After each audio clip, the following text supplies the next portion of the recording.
아침 7시에 찾아가는 하나님의 말씀 고린도 후서 9장 말씀 보겠습니다. 14절부터 읽습니다.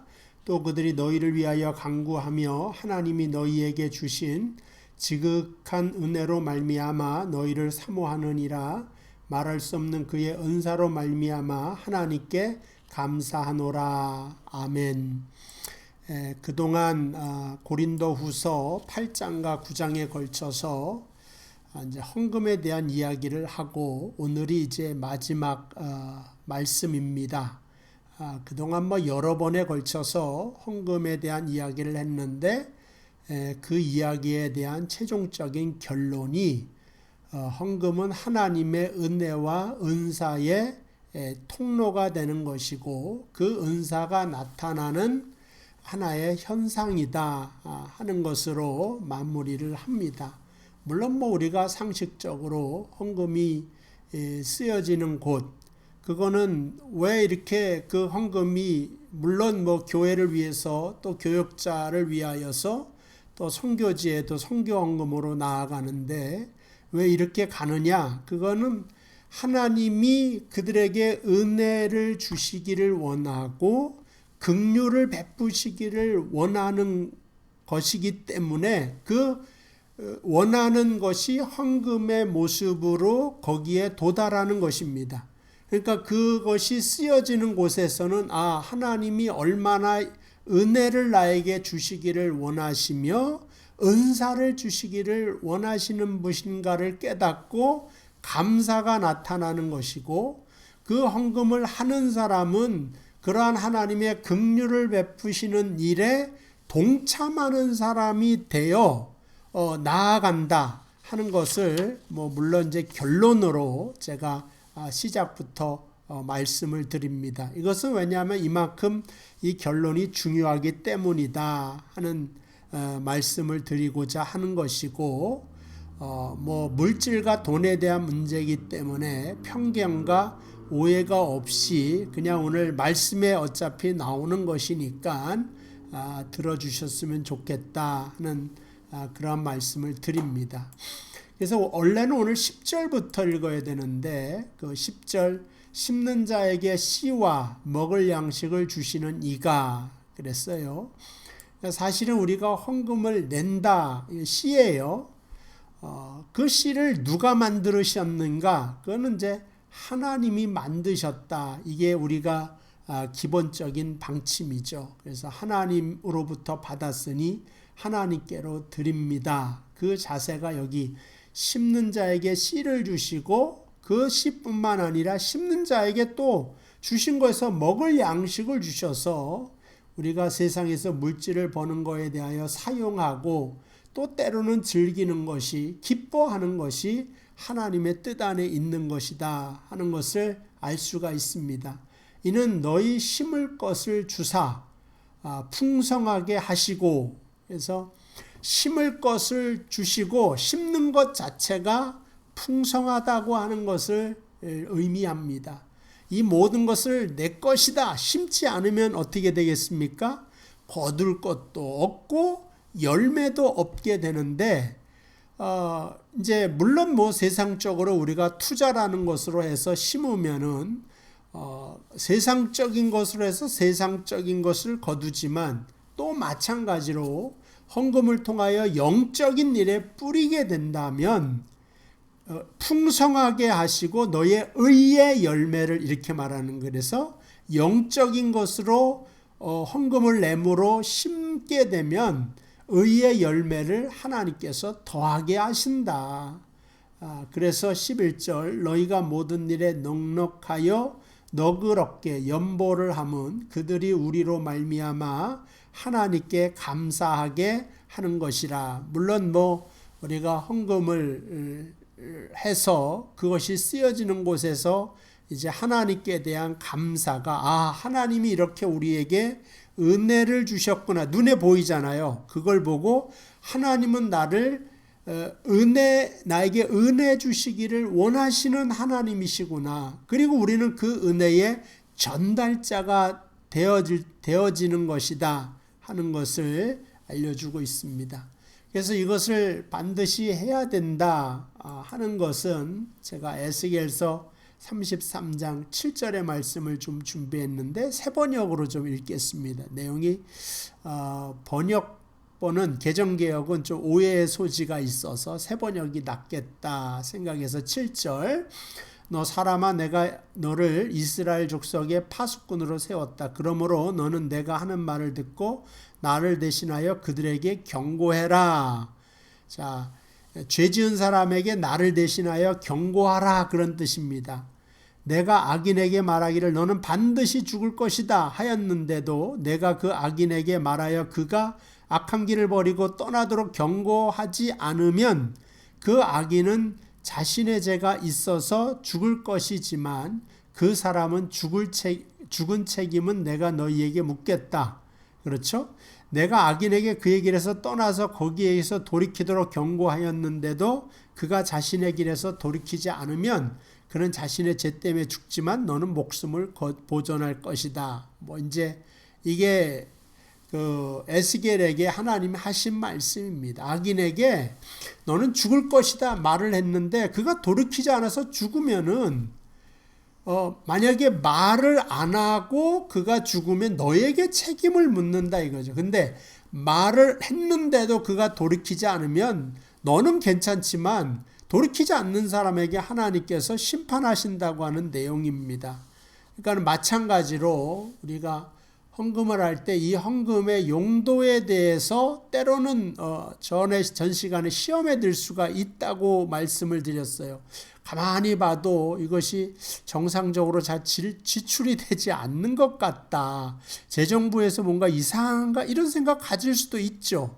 근데 하나님께서는 그럼에도 불구하고 하라는 것이고 잘못 사용한 것에 대하여서는 그 사람한테 책임을 묻는 거지 그것 때문에 내가 이 일을 하는 것에 대하여 중단하지를 말아라 하는 것을 에스겔서 33장 제가 7절, 8절, 9절에 대하여서 이 말씀을 드리면 좀 어떨까 하는 생각이 들어서 말씀을 드렸고요.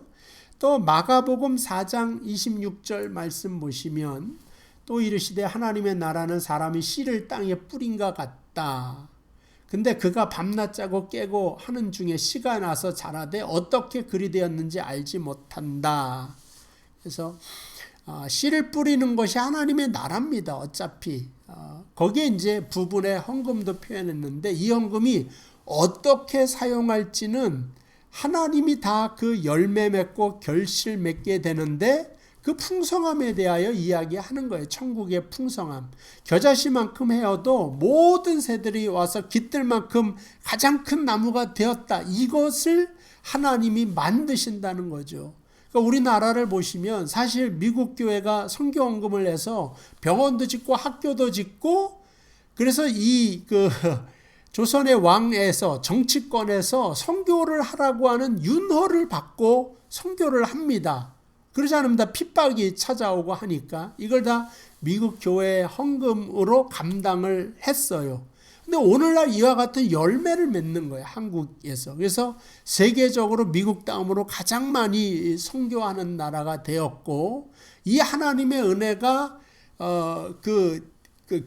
교회와 교인 수가 부흥하는 것에만 그치는 것이 아니라 한국 사회에 민주주의가 생기고 경제가 발전하고 나라가 부강해지고 이러한 열매를 계속해서 맺게 하셨다라고 하는 거죠.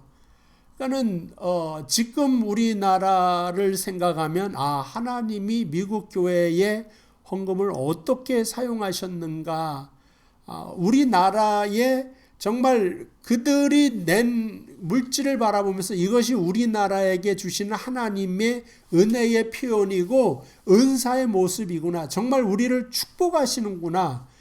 우리나라가 우리 교인들은 그것을 알고 깨달으며 우리는 하나님의 보호 아래 있다고 하는 것으로 위로를 받게 되며 그것으로 인하여 더 크게 감사하고 힘을 낼 수가 있는 것입니다. 이런 말씀을 좀 드리고 싶어요. 한 나라의 주권, 그러니까 나라는 주권 국민 영토라 그랬죠. 우리는 이제 나라 그러면은 땅이라고만 생각을 하는데, 옛날에는 그 지도가 없는 시절에는 나라다 그러면 그 왕의 통치권이 머무는 곳까지가 그 나라가 됩니다. 예전에는 그랬어요. 그 왕의 명령이 들어간다 그러면 그 나라가 되는 거예요. 그 나라가. 그러니까 한국에 있는 미국 대사관 아니면 캐나다에 와 있는 한국 대사관은 캐나다 땅이 아니라 한국 땅입니다. 외교관의 불체포 특권이 있는 것은 우리나라 캐나다 땅이 아니라 대한민국 땅에서 일하게 하기 때문에 그에게 특별한 권한을 주는 거죠. 마찬가지로 우리가 하나님의 성도라고 하는 이름을 가지고 하나님의 일을 하는 사람으로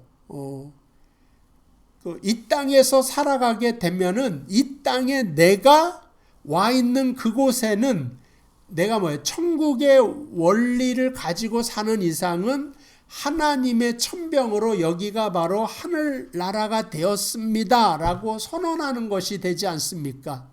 그러니까 우리가 헌금하는 것도 마찬가지라는 거죠. 내가 하나님의 자녀로서 이 헌금을 내고 이 헌금이 사용이 되잖아요. 교회를 위해서, 또 목회자를 위해서, 또 구제를 위하여, 선교를 위하여 사용하게 된다면 그건 하나님의 통치란 말이죠. 그 하늘나라가 이 땅에 와 있다고 하는 것을 선언하는 자로서 이 세상을 살고 있음을 알고 있고, 그러므로 하나님의 긍휼과 은혜가 시행되고 있는 것에 있어서 내가 동력자가 되며 그 땅에 있는 사람은 하나님이 우리를 버리지 아니하시고 이와 같이 도우시고 있구나 하는 것을 깨달으며 용기를 얻으라고 하는 메시지가 그 속에 숨겨져 있다. 그렇게 말씀드릴 수가 있습니다. 데살로니가전서 5장 18절 너무나도 잘 알고 있죠. 17, 18, 19 다 마찬가지겠지만 아마 항상 기뻐하라 그 말씀이지 않습니까? 범사에 감사하라, 쉬지 말고 기도하라.